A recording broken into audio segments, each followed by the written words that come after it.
Welcome back to this week's lecture, and what I want to talk about today is what was happening after World War I. And in particular, I want to focus on what was happening in Germany, what was happening in the United States, and then look at a combination of things that led to the beginning of World War II.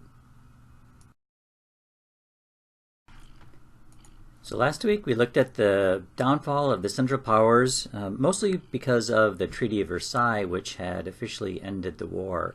But what you find is that when the Western leaders came together to create this treaty, the whole mood was pretty grim, and that sort of makes sense. The war was certainly over.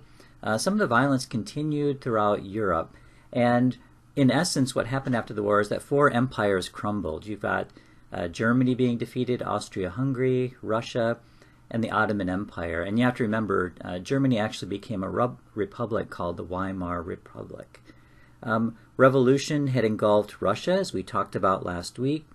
The economies of all the European countries were certainly devastated after this war. You've got cities, factories, agricultural fields laying in ruin. People are starving. A few countries were willing to move into democracy at this time, but instead were concerned really about increasing their own territory and population.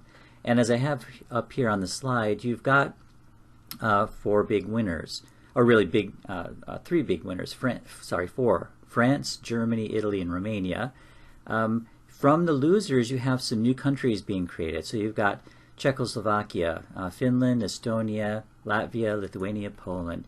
Now, these countries were primarily created to create a buffer zone, and there's really two things that are happening of why Europe was really carved up like this. One is the push for self-determination, and this was mentioned in Wilson's 14 points.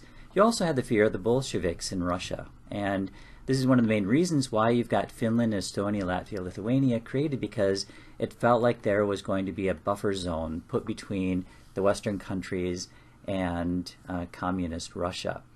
You also have the creation of the League of Nations, and we talked about this a little with Wilson's 14 points.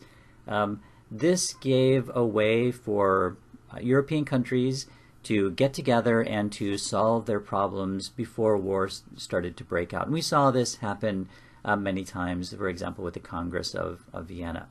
The League of Nations, though, was really weak from the very beginning, and part of the reason for that is that even though it was Wilson's idea, the U.S. refused to join. And another problem was that the losers, Germany, Russia, and Turkey, were excluded from the League of Nations. So it was really causing more problems than it ended up helping. But of course, on the positive side, the League did have an important role regarding the status of colonies. So these German, we might call colonies, were transferred to Britain, France, Japan, and the United States. You also have many parts of the former Ottoman territory being placed under British authority, such as a large chunk of Mesopotamia. And of course, right after the war ended, you've got the reparations starting. Germany owed 2.5 billion gold marks at the beginning of the war, and this caused Germany lots of problems. Of course, Germany had lost the war. Their economy was in shambles, and they ended up defaulting the very next year. England was sort of willing to let Germany have a bit of time to pay back the money, but France and Belgium weren't happy at all. And what they ended up doing is occupying part of Germany. This is called the Ruhr occupation. It lasted from 1923 to 1925, and what happened is that French and Belgian troops came in and took over a big chunk of the industrial section of Germany, and then forced the Germans to work to pay off their debt. Of course, this did not make Germany very happy at all. In fact, from the German point of view, the victors were being fairly abusive to them. And this, of course, led to lots of problems. So for one, it unified Germany against the Treaty of Versailles. The other view is that, and that same view helped with the rise of the Nazis.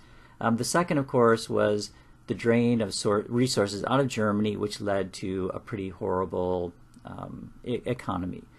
What you have is the severe economic problems, And what Germany ended up doing is going into what we would call hyperinflation, where they didn't have enough money to pay, so they started printing essentially fake money to pay this off. And this led to great increases in the price of goods. So what happened in 1924 is that the U.S. decided to step in. And you've got something called the Dawes Plan being created. So what this essentially was is that the U.S. loaned money to Germany. Germany then paid France and Britain. And then those countries owed money to the U.S. They took that money that was being paid from Germany and paid it back to the U.S. So this is a great thing for the U.S. because you get the money paid back, plus you get all of the interest. And with all of this economic problem happening all throughout Europe, you really get many countries going into authoritarian rule. And I've given you just a list here. So you've got Poland, Greece, Turkey, and Italy, which had probably had the most famous dictator during this time, Benito Mussolini. You also have in 1922 the creation of the USSR. This was then led by Stalin in 1928, and Stalin had big plans for Russia, or the Soviet Union, which of course, as most people know, was pretty horrible on the Soviet Union population. What you've got is this big push by Stalin to bring up all types of production in the Soviet Union to match European output. And this is something called the New Economic Policy. And what he planned on doing was increasing the amount of electricity, coal, iron, steel production by about 300% in 5 years. Now, he didn't achieve this, but by the end of 5 years, growth had increased by 100%. And this, what he also ended up doing is taking away private farmland and putting farms in the hands of the state. And this was a gigantic disaster. We don't know the exact numbers, but sometime in winter 1932 and 1933, you've got between 5 and 7 million peasants who were starving to death. People were forced to kill children, people ate barks and bugs, and by 1940 all private property was taken away because this is the way that the communists created their new society, thinking everybody was going to be equal. But it definitely wasn't equality because people were starving to death while the leaders were being very wealthy. Many Scandinavian countries, on the other hand, were taking a different approach. They became something called social democrats. And what happens here is that the government took an active role in things like healthcare, education, you finally get unemployment care, and many countries such as Denmark made sure that all citizens had education, healthcare, pensions, and this, your class and gender didn't matter. Everyone got this type of treatment by the government.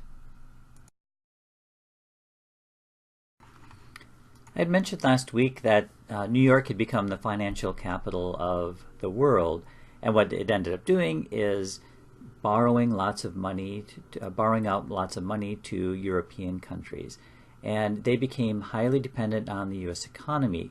And of course, you add in the Dawes Plan, which tied in the U.S. to the economies of France, England, and Germany. This ended up causing lots of problems. Now, the United States, we're not going to go into this in any detail, went through something called the Roaring '20s, where the economy is going great. However, towards the end of the 1920s, banks, at least some people in the banks, were forecasting that things were going to go sour pretty quickly, and no one really believed that, at least most people. Many U.S. citizens ended up investing in stocks, and they did this by borrowing most of the money from stockbrokers. So if you had a stock that was worth $10, you might spend $1 of your own money and borrow $9 to get that stock.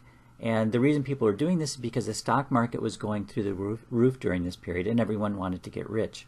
However, the problem is that in October 1929, you've got the New York stock market crash. And this was immediately felt in Europe because as soon as the stock market crash started happening, the U.S. called in its debt from Europe. And then European banks tried to pay this back, and that depleted their banks. This caused lots of rushes on banks. And in the end, of 1930, you've got about 1,350 banks that ended up closing in the United States. By 1931, you've got another 2,300 banks. Now, what this really means is that if you had any money in the bank, it was totally gone because there was no such thing as protecting your accounts by being backed up by the U.S. government. By 1932, you've got almost 35% of U.S. banks that are failing. In Europe, as you can imagine, panic ensued. You've got banks being closed down. In the U.S., it had the same thing, and of course, no big surprise, you've got unemployment going up. Germany had unemployment as high as 40%. In the U.S., it was 25%. In England alone, it was 60%. And then I've given you here some numbers about economic output. It's falling by, or it fell by huge amounts. So you've got many of the soldiers who had fought in World War I who are now home that have no jobs. It was a pretty horrible time all over. Now, the U.S. tried to protect its market by introducing high taxes on foreign goods, and this only made it worse for everybody. You've got an economist named John Maynard Keynes, and he believed that the only way out of this economic problem would be for the U.S. government to create work. And so this was put into place under Franklin Delano Roosevelt, and this happened right in the middle of the Great Depression. And what happened is that the U.S. ended up spending huge amounts of money for men to build infrastructure within our country. And this helped to stem the tide of the Great Depression. And as I just mentioned, the United States was not the only country going through a Great Depression.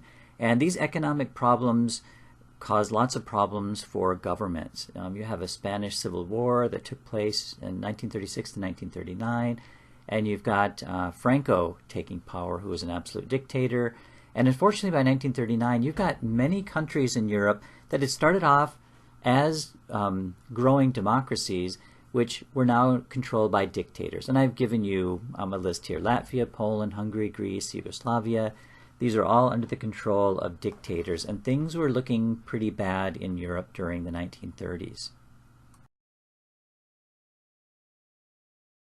Problems were also pretty horrible in Germany, as we just talked about.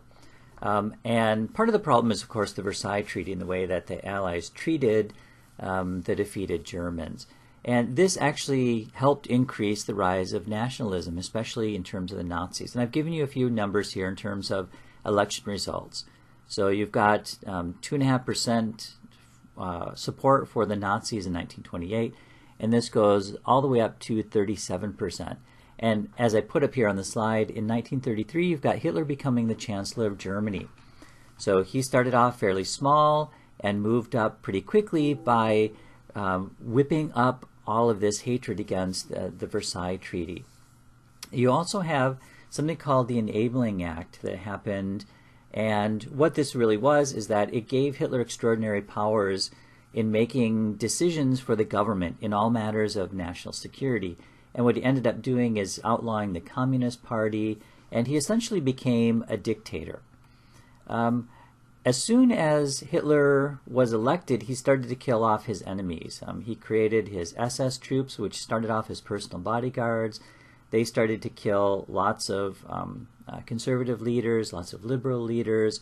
And another thing he ended up doing is starting to get rid of what he considered to be as undesirables.